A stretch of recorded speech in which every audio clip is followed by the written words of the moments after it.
Il-proġett tat-tieni interconnector bejn Malta u Sqallija laħaq tragward importanti bit-tlestija tal-manifattura u lit-testjar tal-kejbil ta' taħt il-baħar, pass kruċjali qabel jibda jitqiegħed fih il-baħar aktar tard din is-sena. Il-kejbil ta' vultaġġ għoli twil 103 km ġie manifatturat fil-faċilità ta' Nexus f'Charleston fl-Istati Uniti wara sena xogħol. Fl-istess faċilità għadda minn programm estensiv ta' testijiet tekniċi li kkonfermaw il-kwalità, il-prestazzjoni u l-affidabilità tiegħu. Wara tlestija ta' dawn il-proċeduri, il-kejbil tqiegħed fuq carousel apposta u jinsab lest biex jitabba fuq il-bastiment Nexus Electra li permezz tiegħu se jiġi installat taħt il-baħar matul ix-xhur li ġejjin. Il-Ministru għall-Enerġija, l-Ambjent u r-Riġenerazzjoni tal-Port il-Kbir Mirjam Dalli qalet li dan jirrappreżenta pass ieħor importanti fit-twettieq tal-proġett li se jsaħħaħ il-konnessjoni ta' Malta man-netwerk Ewropew tal-elettriku, iżid ir-reżiljenza tas-sistema nazzjonali u jiffaċilita integrazzjoni akbar ta' sorsi ta' enerġija rinnovabbli bħala parti mill-miri tal-pajjiż lejn id-dekarbonizzazzjoni.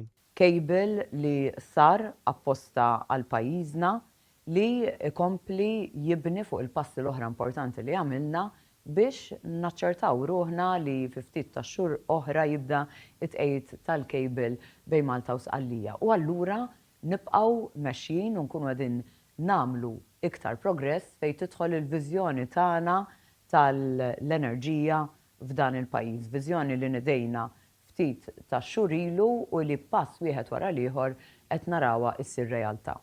Il-manifattura tal-kejbil kienet tinvolvi diversi stadji speċjalizzati, fosthom il-produzzjoni tal-fiber optic fin-Norveġja u l-applikazzjoni tas-saffit insolazzjoni u protezzjoni. Wara li tliet fażijiet ewlenin ingħaqdu f'kejbil wieħed, ġie miżjud ukoll saff tal-azzar biex jipprovdi s-saħħa strutturali u l-protezzjoni meħtieġa għall-operat taħt il-baħar. Sa dan it-tant tlestew ukoll ix-xogħlijiet ta' tindif u preparazzjoni tar-rotta marittima fejn se jitqiegħed il-kejbil biex jiġi żgurat li l-kuritur ikun ħieles minn kull ostaklu qabel tibda l-installazzjoni. Il-manager tat-taqsima tad-disinn u l-awtomatizzazzjoni ta' Interconnect Malta, l-Inġinier Joseph Vassallo, qal li tlestija tal-manifattura li t-testjar u x-xogħlijiet preparatorji flimkien madħul fis-servizz tal-bastiment Nexus Electra jagħtu l-konfidenza meħtieġa biex il-proġett jgħaddi għal fażi tal-installazzjoni aktar tard din is-sena. Il-proġett tat-tieni interconnector bejn Malta u Sqallija laħaq tragward importanti ftit tal-ġimgħat ilu, meta s-submarine cable tlestiet il-manifattura tiegħu u l-testjar tiegħu fil-fabbrika fl-Istati Uniti tal-Amerika f'Charleston.